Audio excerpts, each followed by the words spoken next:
ये जो बुद्ध की छोटी छोटी कहानियां मैं आपसे कह रहा हूं, इसे इस नजर से देखना। छोटी छोटी घटनाएं हैं, तुम्हारे जीवन में भी घटती है, सबके जीवन में घटती है। जीवन घटनाओं का जोड़ है, घटनाएं ही घटनाएं रोज घटती है। तुम भी इन घटनाओं के भीतर से गुजरते हो। सुबह सांझ, दफ्तर में, बाजार में, घर में, खेत में, खलियानों में, भीड़ में, अकेले में, यही घटनाएं घट रही है। लेकिन तुम अभी तक इनसे इत्र निचोड़ने की कला नहीं सीख पाए। जीवन के वे ही अनुभव जो तुम बुद्ध की इन कहानियों में देख रहे हो, तुम्हारे पास से ही गुजरते हैं। कभी कभी तुम्हें भी लगा होगा कि ये कहानियां कोई बहुत ऐसी तो नहीं है कि दूर आकाश से हो, यह तो पृथ्वी की ही है, स्थल की ही है। लेकिन बुद्ध की कला क्या है? वे तत्क्षण एक छोटी सी घटना को पकड़ते हैं, उसमें से इत्र निचोड़ लेते हैं, और इत्र जब तुम देखते हो तब तुम चकित हो जाते हो। ऐसी ही कहानी मैं आपको सुनाने जा रहा हूं। एक दिन भगवान पंचशालक नामक ब्राह्मण के गांव में भिक्षाटन के लिए गए हैं। भिक्षाटन यानी भिक्षा मांगने।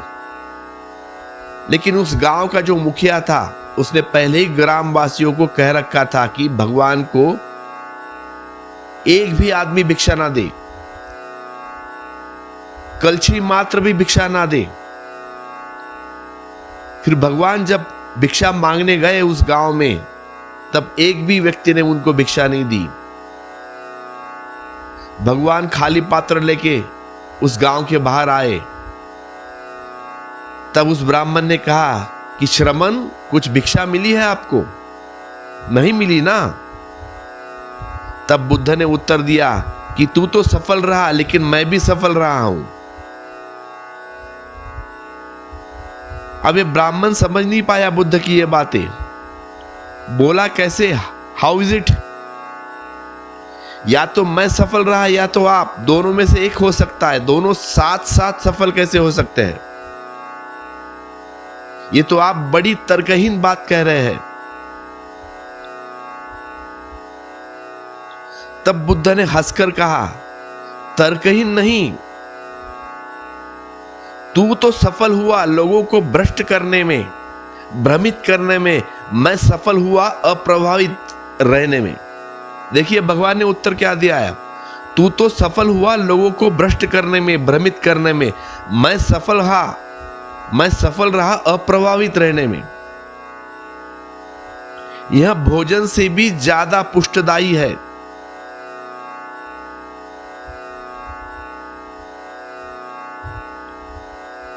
उस ब्राह्मण ने, उस मार ने और एक जाल फेंका। मार ने कहा तो बनते फिर प्रवेश करे, शायद भिक्षा मिल ही जाए। आइए मेरे घर, दिन भर भूखे रहने में क्या सार? परेशानी होगी, पीड़ा होगी, दिन भर थके मांदे। आप दूर यात्रा करके आए हैं, शायद कोई दया खा ही जाए। उस ब्राह्मण ने सोचा कि इस तरह शायद बुद्ध दोबारा अपमानित हो गांव में जाके, क्योंकि उसको गांव के लोगों के ऊपर पूरा भरोसा था। पूरे गांव को उसने पहले कह रखा था कि बुद्ध को भिक्षा ना दे। शायद बुद्ध उस गांव में जाके दोबारा अपमानित हो, क्रोधित हो जाए।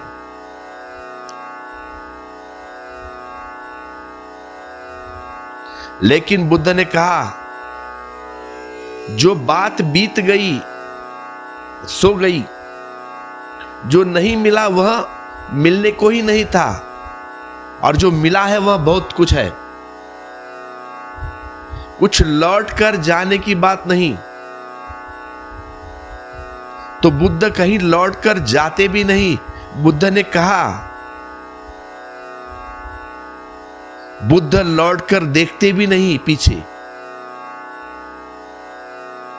फिर आज का जो सुअवसर खोने देना जैसा नहीं है। भोजन तो मिलता है, मिलता ही रहता है।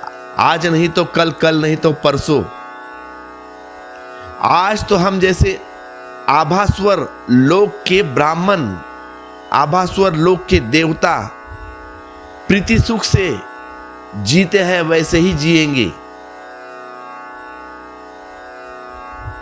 यह बौद्धों की एक धारणा है कि ऐसे लोक है, स्वर्ग है, जहां ब्राह्मण को उपलब्ध व्यक्ति, ब्राह्मण या ब्रह्म, जो भी नाम दो चाहे, उस लोक का नाम है आभा स्वर्ग। वह कोई स्थूल भोजन नहीं करता, वहां लोग प्रेम का ही भोजन करते हैं। वह कहते हैं हो न कभी प्रीति भोजन दिया, वह प्रीति भोजन ही चलता है, प्रीत का भोजन, प्रीति भोजन। तुम तो कहते ही भर हो प्रीति भोजन, खिलाते तो फिर यही स्थूल चीजें ही हो ना, चाहे वह मिष्टान्न हो या और कुछ।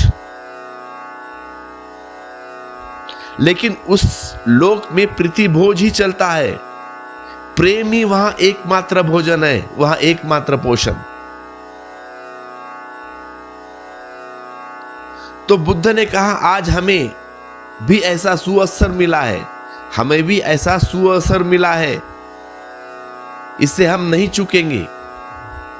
हम उस लोक के ब्रह्माओं के भांति प्रीति सुख में जिएंगे। आज प्रीति भोज लेंगे। और तब उन्होंने गाथा कही है, देखिए तुम प्रीत भोजन बोलते हो, जो तुम्हें पसंद है उसे प्रीति भोजन कहते हो। लेकिन बुद्ध क्या कहते हैं? बुद्ध को तो उस गांव में खाना भी नहीं मिला, लेकिन कहा है मुझे प्रीति भोजन मिला है, प्रीत सुख, उसको भोजन कहते हैं बुद्ध। तो जो ये घटनाएं घटी है, उसके साथ बुद्ध ने उस घटनाओं में निचोड़ के एक गाथा कही है। अब ये कहानी के बाद उन्होंने गाथा कही है, सुख सुख वत सुसुख वत जीवामय सम नो नंथी किंचिना पिति भक्सा भविष्याम देवा आभास्यरा यथा। जिनके पास कुछ भी नहीं है, जिनके पास कुछ भी नहीं है, अहो वे कैसे सुख में जीवन बिता रहे हैं। आभा स्वर्ग के देवताओं की भांति हम भी आज प्रीतिभोज होंगे। प्रीति भक्का, आज प्रीत को ही खाएंगे।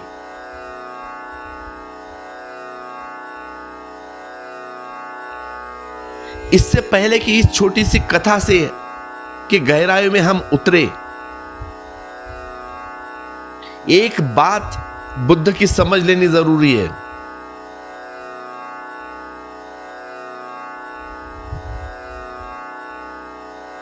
आधुनिक मनोविज्ञान इस सत्य को पुनः खोजा है कि जब मां बच्चे को भोजन देती है तो सिर्फ भोजन ही नहीं देती, प्रीति भोज भी देती है, अपना प्रेम भी देती है।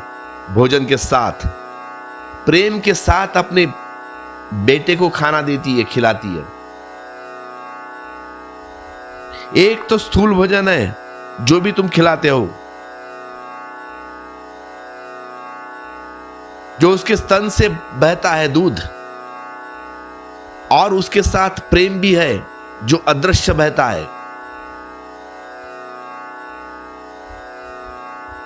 तुम दाल चावल भी खिलाओ या दूध भी पिलाओ या हॉर्लिक्स भी खिलाओ, लेकिन उसके साथ मां का प्रेम भी है जो अदृश्य बहता है उस खाने के साथ बच्चे के मुंह में।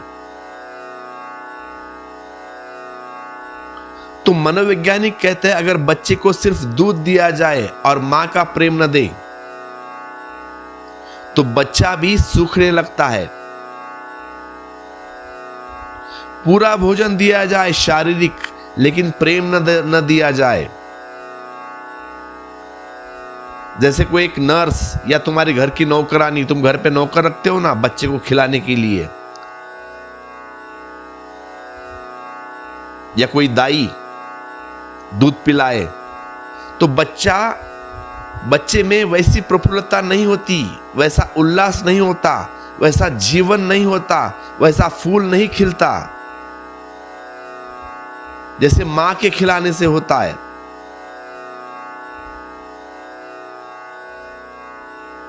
वैसे बच्चों में जीवन में हमेशा एक खालीपन रहेगा।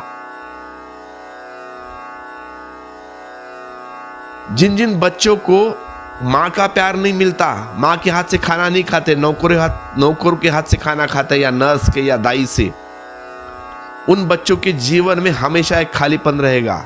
इसलिए एक बात ध्यान रखें, अपने बच्चों को आप खुद खिलाइए, खुद पिलाइए। क्योंकि जो मां जब दूध देती है तब वह स्थूल का हिस्सा है। उस स्थूल के साथ साथ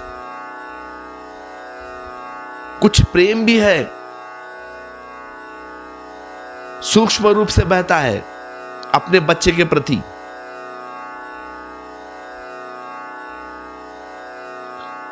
तो प्रेम और भोजन बड़े गहरे जुड़े हैं। इसीलिए तो जब तुम्हारा किसी से प्रेम होता है तो तुम उसे भोजन के लिए घर बुलाते हो। जब घनिष्ठ मैत्री होती है ना, बोलते हो ना, आइए मेरे घर चाय पीने, आइए घर मेरे खाना खाने। तो प्रेम और भोजन का बड़ा गहरा संबंध है। क्योंकि बिना भोजन खिलाए प्रेम का पता कैसे चले? कहते हो ना अपने पड़ोसियों से, सामने वाले फ्लैट से, आइए आज हमारे घर में भोजन करने।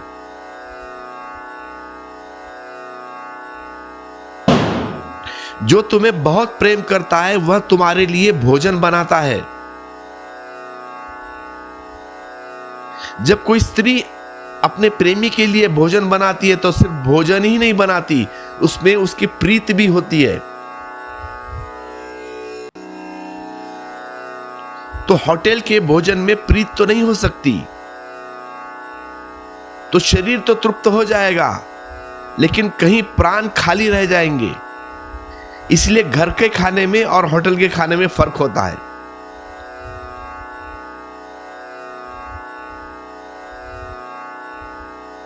मां जब अपने बेटे के लिए भोजन बनाती है, चाहे वो भोजन रूखा सूखा क्यों ना हो, एक अमीर मां अपने हाथों से अपने बेटे को भोजन बनाती है या एक गरीब मां, दरिद्री मां अपने बेटे के लिए भोजन बनाती है घर में चूल्हे के ऊपर। एक अमीर है एक गरीब है, लेकिन साथ में प्रेम भी है। चाहे गरीब मां रूखी सूखी भी फिर बनाए, उसमें एक स्वाद है, उसमें एक प्रीत है, वह प्रीति भोज है।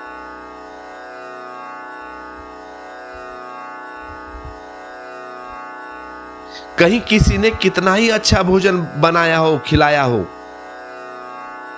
लेकिन खिलाने का मन न रहे, बेमन से करा किया हो या बेमन से खिलाया हो तो पचेगा नहीं। पचा भी तो शरीर से गहरा न जाएगा। इस देश में तो हमने हजारों साल पहले इस बात का बोध कर लिया था कि प्रेम कहीं अनिवार्य रूप से भोजन का हिस्सा है, और इसीलिए जहां प्रेम न हो वहां भोजन मत स्वीकार करना। अगर तुम्हारी पत्नी क्रोध में भोजन बना रही हो तो भी उस भोजन का स्वीकार मत करना।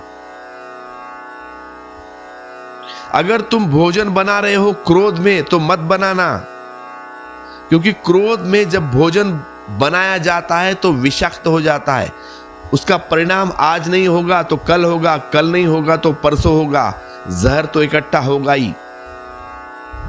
और दूसरी बात, जब तुम भोजन करने बैठो अगर क्रोध में हो तो भोजन मत करना, क्योंकि जब तुम प्रेम से भरे होते हो तब बाहर से भी बहते प्रेम को भी तुम भीतर ले जाने में समर्थ हो सकते हो।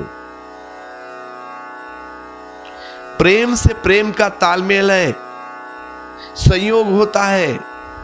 प्रेम की तरंग प्रेम की तरंग को भीतर ले जाती है। अगर तुम क्रोधित बैठे और भोजन कर रहे हो तो तुम भोजन नहीं कर रहे, तुम भोजन ही कर लोगे, लेकिन प्रेम की तरंग भीतर न जा सकेगी। और फिर क्रोध में जब तुम भोजन करोगे वह भी विषाक्त हो जाएगा। इसीलिए इस देश में तो हमने बड़े नियम बनाए थे कि क्रोध में भोजन न करे,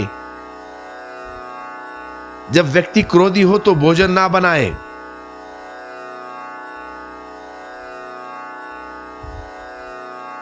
किसी के भी हाथ का भोजन बना खाना मत खाए।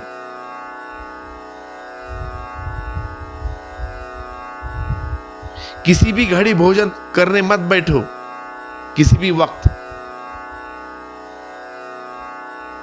इस देश में तो चारों दिन के लिए स्त्रियां जब उनकी मासिक धर्म में होती है तो भोजन के लिए मना कर दिया था। यही कारण है।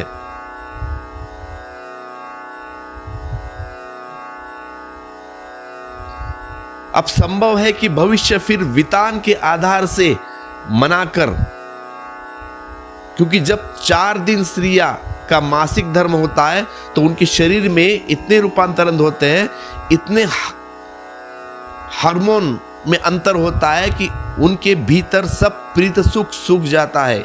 इतनी पीड़ा होती है। उस पीड़ा, उस दर्द में प्रेम बह नहीं सकता। इसलिए उस घड़ी में भोजन बनाना ठीक नहीं। उस घड़ी में बनाया भोजन विषाक्त हो जाएगा।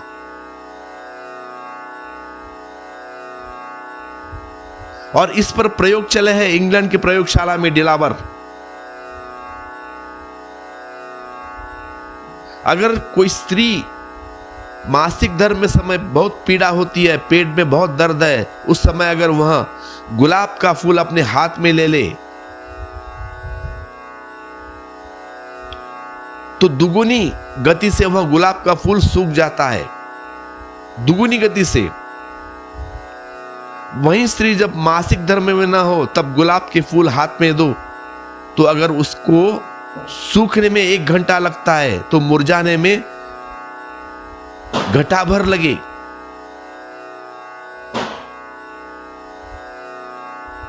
तो मासिक धर्म के समय आधा घंटे में मुरझा जाता है फूल। तो गुलाब के फूल पर तरंगे पहुंच जाती है तो भोजन में तरंगे क्यों नहीं फैलती?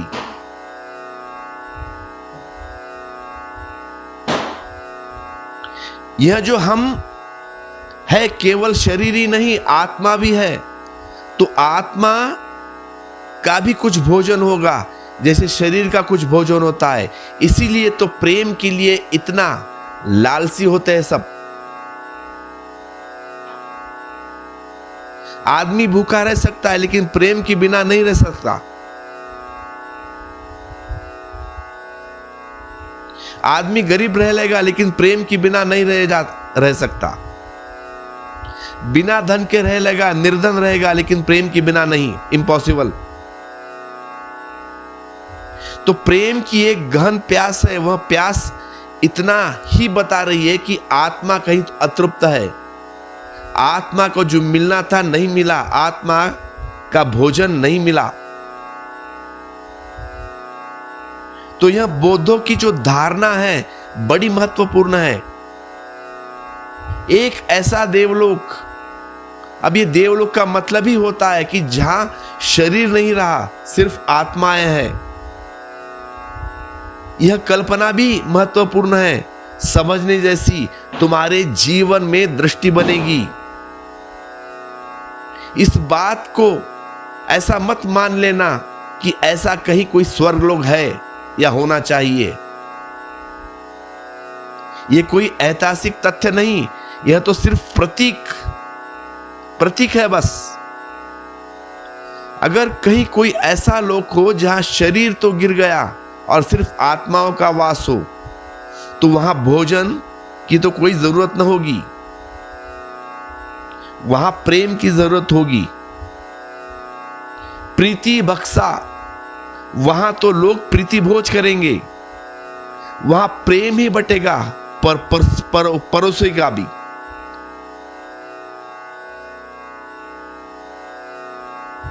बुलाएंगे और प्रेम देंगे और प्रेम लेंगे, वहां प्रेम का लेना देना चलेगा, वहां खूब प्रेम का आदान प्रदान होगा। प्रीति बक्सा, जो बुद्ध ने कहा कि आज तो ऐसा सुअवसर मिला है, आज तो ऐसा सुअवसर मिला है, मार हम भी प्रीति बक्सा होंगे, आज प्रेम में ही जिएंगे।